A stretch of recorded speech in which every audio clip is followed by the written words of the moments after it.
इस कहानी की शुरुआत में हम एक ऐसी फैमिली को देखते हैं जो कि 1 साल से ज़मीन के नीचे एक घर में गुजारा कर रहे हैं। हम देखते हैं कि जो छोटी बच्ची ज़ोई है वो नींद से उठ जाती है और उसकी माँ उससे कहती है कि तुम फिर से सो जाओ, अभी तक सुबह नहीं हुई है। इस अंधेरी जगह में सिर्फ एक ही लाइट का सोर्स होता है जिससे ये पता लगता है कि आखिर सुबह चल रही है या रात। अब ज़ोई बेड के नीचे बैठी हुई होती है, वो भी अपनी डॉल के साथ। इस 1 साल में एक ही वो डॉल ही है जो ज़ोई की फ्रेंड होती है। ज़ोई उसकी माँ से कहती है कि उसने एक बहुत बुरा सपना देखा जिसमें ब्रीथर्स ने उन्हें ढूंढ लिया था।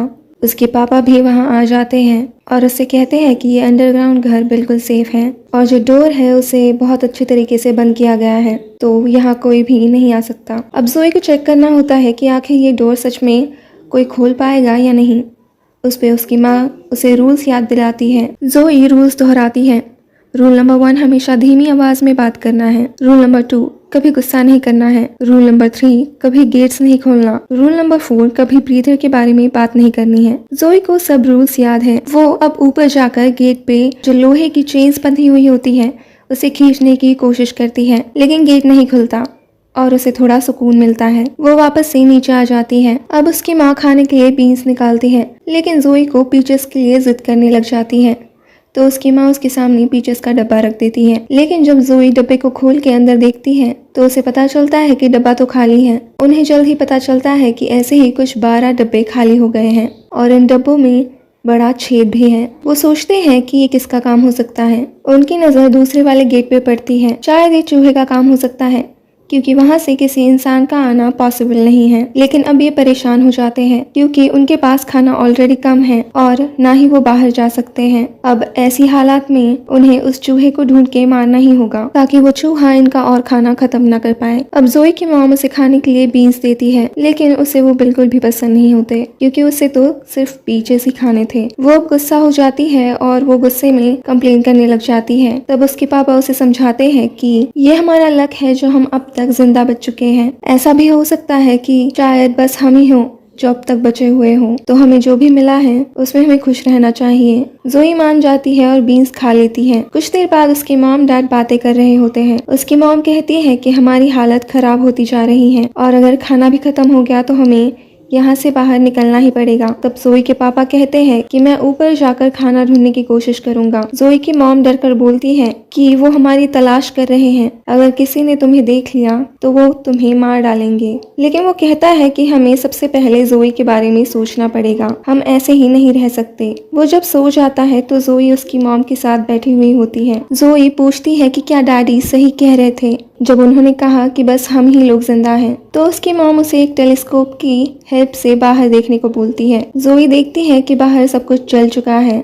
और किसी भी लिविंग बीइंग का कहीं भी कोई भी निशान तक नहीं है। वो ये भी देखती है कि किसी को फोर्स से कोई ले जा रहा है और वो डर जाती है, लेकिन ये बस उसकी नजर का धोखा होता है। अब उसकी मॉम उसे बताती है कि डैडी ने जो कहा वो सच हो भी सकता है और नहीं भी। शायद लोग अभी भी जिंदा है लेकिन हमारी ही तरह छुप कर बैठे हुए हैं ताकि वो खुद की जान बचा सके। तभी वो पीछे से कुछ आवाज सुनते हैं। देखते हैं कि एक चूहा फिर से खाने की कोशिश कर रहा है। अब वो इस चूहे को मारने की कोशिश करने लगते हैं। ज़ोई के डैड एक नाइफ को लेकर आते हैं और उस चूहे को मारने की कोशिश करते हैं, लेकिन वो नाइफ एक वुड में अटक जाता है और वो चूहा बिल में घुसने ही वाला होता है। तब ज़ोई की मॉम उसे मार डालती है। ज़ोई बहुत ज्यादा इम्प्रेस हो जाती है उसकी मॉम से, लेकिन इस भगदौड़ में चूहे ने एक लैंटेन को गिरा दिया था और उसका तेल टेबल पे गिर चुका था और वहाँ पे आग लग चुकी थी। अब ज़ोई का फेवरेट गेम भी जलने लग जाता है और ज़ोई सभी रूल्स भूलकर चीखने लगती है। उसके पापा वो जाम पाइप खोलने की कोशिश करते हैं ताकि वहाँ से पानी लेकर वो आग बुझा सके। उसकी मॉम भी एक ब्लैंकेट से आग बुझाने की ट्राई करती है। जैसे तैसे करके आग बुझ जाती है और सब जगह फिर से अंधेरा हो जाता है। लेकिन अब ज़ोई अपने बेड के नीचे बैठकर रो रही होती है। वो कहती है कि सब ठीक नहीं है, अब ब्रीथर्स हमें ढूंढ लेंगे क्योंकि यहाँ पे आग लग चुकी थी और वहाँ पे धुआं हो गया।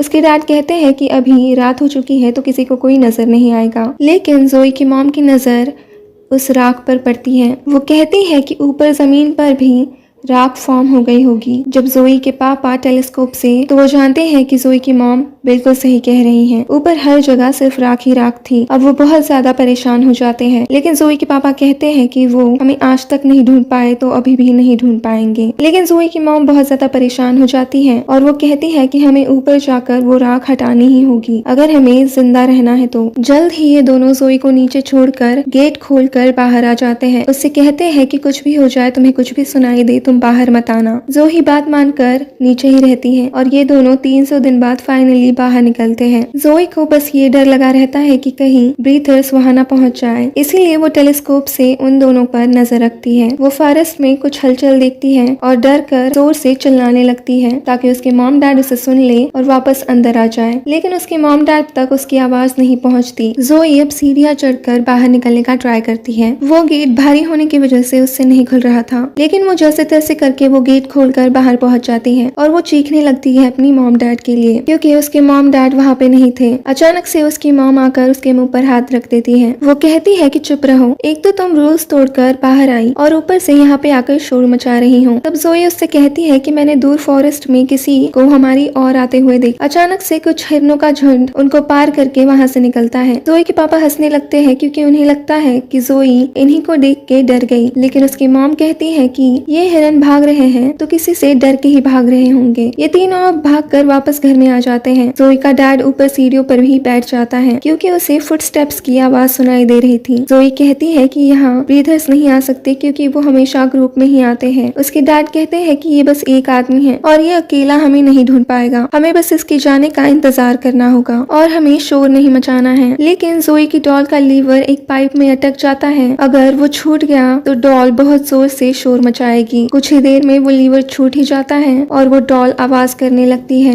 जोई का डैड उनकी जान बचाने के लिए उस डॉल को तोड़ देता है, लेकिन जोई अब रोने लगती है क्योंकि वो एक डॉल ही थी जो उसकी दोस्त थी। लेकिन जोई की मॉम उसके मुंह पर हाथ रख के उसे शांत कर देती है। अब सबका ध्यान फिर से गेट की ओर होता है। वो लोहे की चेन्स भी एक एक करके गिरने लग जाती हैं। ये सब बहुत ट्राई करते हैं उस गेट को होल्ड करने का, लेकिन वो कामयाब नहीं होते। आखिर में वो दूसरे गेट से बाहर निकलने का ट्राई करते हैं। जोई और उसकी मॉम तो बाहर आ जाते हैं, लेकिन उसके पापा के लिए वो रास्ता बहुत छोटा होता है तो वो अंदर ही फंस जाते हैं। ऊपर अब जोई बहुत ज्यादा रोने लग जाती है, लेकिन उसकी मॉम उसे संभाल लेती है और वहाँ से भागने को कहती है क्योंकि ब्रीथर उनकी तरफ ही आ रहे थे। उस अंडरग्राउंड घर में हम देखते हैं कि जोई के डैड को कुछ ऐसी चीज ने घेर लिया है जिसकी बस आंखें ही हमें नजर आती है। अब जोई और उसकी माँ भागते भागते किसी रोड तक पहुँच जाती है जहाँ उन्हें हेलीकॉप्टर की आवाज सुनाई देती है और ये दोनों डर जाते हैं। वो दूसरी ओर भागने लगते हैं, लेकिन हेलीकॉप्टर से एक जाल उनके ऊपर गिरता है और ये दोनों फंस जाते हैं। कुछ लोग जो ब्लैक सूट में और मास्क पहने हुए होते हैं वो उनकी ओर बढ़ते हैं। ब्रीदर्स, उनके पास गन्स भी होती हैं और ये लोग जोई और इसकी मॉम को इंजेक्शन मार के उनका खून निकाल लेते हैं। अब फ्लैशबैक में 300 दिन पहले हम देखते हैं कि जोई और उसकी माँ आराम से एक अच्छे से घर में रह रहे होते हैं और जोई की मॉम कुक कर रही होती है। तभी जोई वहाँ आकर कहती है कि उसका फ्रेंड जोई अपने मॉम डैड के साथ घर छोड़कर जा रहा है। दरअसल यहाँ एक वायरस स्प्रेड हो रहा होता है और सभी सिटी के लोग सिटी के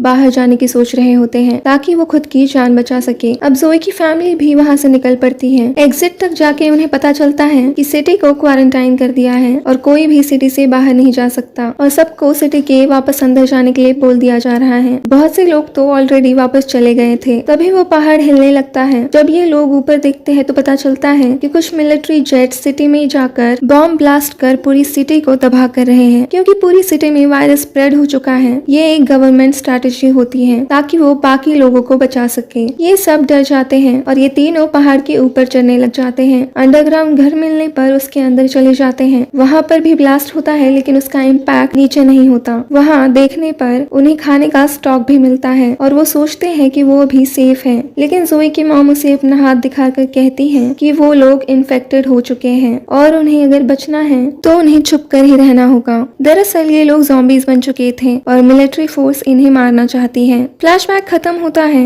और हम देखते हैं कि ब्रीथर्स उनसे कहते हैं कि वो इन दोनों की हेल्प करेंगे और पूछते हैं कि तुम्हारे साथ अगर कोई और तीसरा है तो हमें बता दो।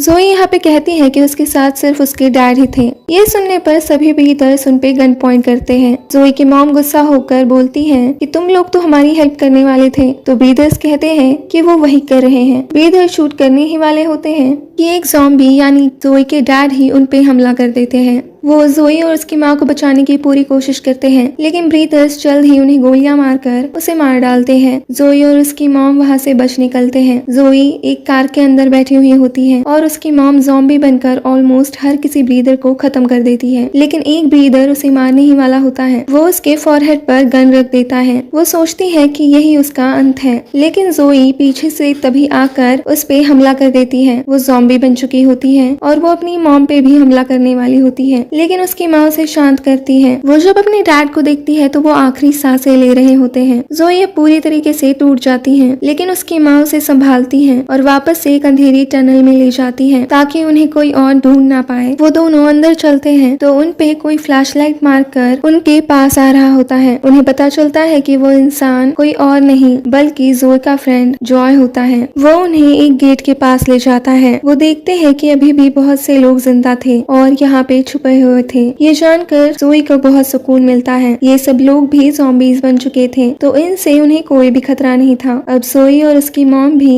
उन्हें ज्वाइन कर लेते हैं और ये कहानी यहीं पे खत्म होती है। अगर आपको ये कहानी पसंद आई हो तो please like, share and subscribe. Thanks for watching.